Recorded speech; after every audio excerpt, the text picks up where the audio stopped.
Dr. Lisa is a 32-year-old physician earning $280,000 a year. Mr.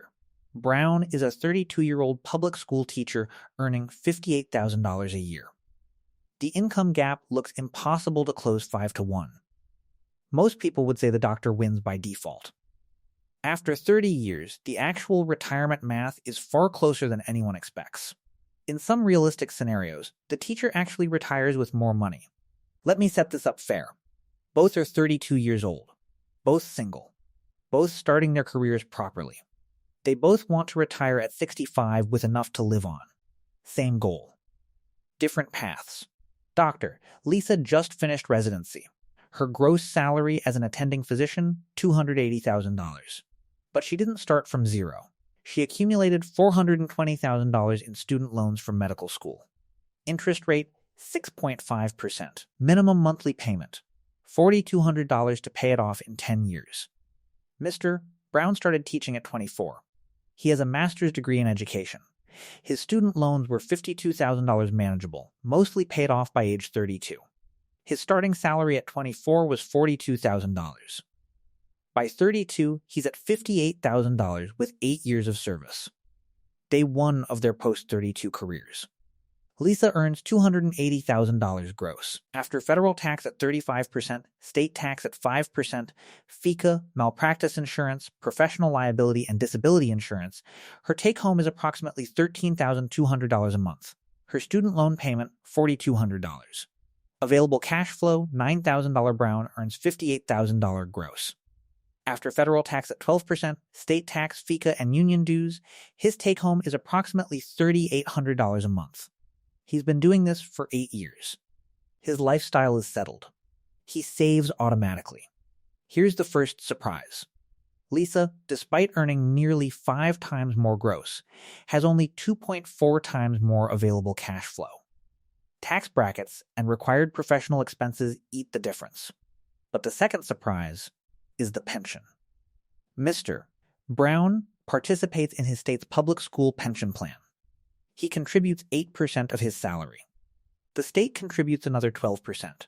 After 30 years of service, he'll receive 60% of his final average salary guaranteed for the rest of his life. If his final salary is $95,000, his pension pays him $57,000 a year, indexed for inflation until death. Dr. Lisa has no pension. She has a 401k available through her hospital, with a 5% employer match. She has to fund her entire retirement herself. Let me run the math through year 10. Lisa pays off her student loans aggressively. By year 5, they're gone. She's been saving $2,000 a month into her 401k during those years. At year 5, her 401k balance, approximately $147,000. After loans are paid off, she has more available cash. By year 10, she's saving $4,500 a month. 401k balance at year 10, approximately $480,000. Brown saves $400 a month into a 403b account on top of his pension contributions. By year 10, the 403b is at approximately $76,000. His pension accrual is now worth approximately $380,000 in present value terms. Year 10 total wealth comparison. Lisa, $480,000 in 401k, plus 0 pension value, plus 0 student debt. Net, $480,000. Brown, $76,000 in 403b, plus $380,000 in pension present value. Net, $456,000. The teacher is only $24,000 behind the doctor at year 10, despite earning 1/5 as much. If I only showed you the income comparison, I'd be doing what every career advice article does. The pension is the secret weapon teachers have that doctors don't. Let me explain why. The pension is a defined benefit. It guarantees a specific payout for life, indexed for inflation. It's worth what an annuity would cost to buy. At Brown's projected pension of $57,000 a year for life, the equivalent annuity at age 65 would cost approximately $1,150,000 to buy on the open market. That's the present value the pension represents. Lisa, by contrast, has to build her entire retirement from scratch. Every dollar she has in retirement at 65 needs to come from her own savings.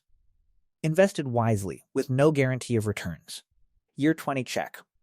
Lisa's 401k now at approximately $1,180,000. She's also bought a house, paid down most of the mortgage, and her career income is now $340,000. She's a high earner with substantial assets. Brown's 403b is at $290,000. His pension present value is approximately $740,000. Total wealth will minimum $30,000. He owns his modest house outright. Lisa is ahead by $150,000 at year 20. The doctor is winning, but not by much. Year 30 final reveal. Lisa retires at 62 with a $2,100,000 401k portfolio. At a 4% safe withdrawal rate, she has $84,000 a year to live on. She owns her house outright. Brown retires at 62 with a $560,000 403b plus a pension paying $57,000 a year for life, indexed for inflation. Total retirement income $79,400 a year. He owns his house outright. The doctor wins by $4,600 a year in retirement income, after 30 years of earning 5 times more. But the comparison gets more interesting when you account for risk. If the stock market crashes 40% in year 1 of Lisa's retirement, her portfolio drops to $1,260,000. Her safe withdrawal becomes $50,400 a year. She's been forced to reduce her lifestyle by 40%. If the stock market crashes 40% in year 1 of Brown's retirement, his 403b drops to $336,000. But his pension stays at $57,000 a year. Guaranteed, his total income only drops to about $70,000 a year, a 12% reduction. The pension provides insurance against market risk that the doctor's portfolio cannot. The teacher has structural retirement security the doctor pays a premium for in mental load.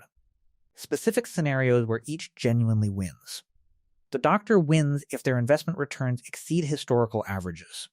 If Lisa earns 12% instead of 10% over 30 years, her portfolio reaches $3.2m and she dominates the comparison. Returns are out of her control. The teacher wins if pension benefits stay funded. State pension underfunding is a real risk. If Brown's pension fund cuts benefits by 25%, his retirement income drops to $64,000. Still close to Lisa, but less. The doctor wins if they max out savings every year. Lisa could be saving $6,000 a month, not $4,500. If she did, she'd retire with 2.8M instead of 2.1M. Most doctors don't, because lifestyle inflation eats the difference. The teacher wins if they side hustle in summers. Brown could teach summer school, tutor, or run a side business and add $20,000 a year to his savings. Most teachers do some version of this. Over a 35-year career, the real trap isn't choosing between high salary and high stability. The real trap is comparing gross income without accounting for taxes, pension structure, lifestyle inflation, and longevity risk. The doctor looks like the obvious winner. The math says she barely wins, if at all. And the lesson that applies to anyone choosing a career, not just these two.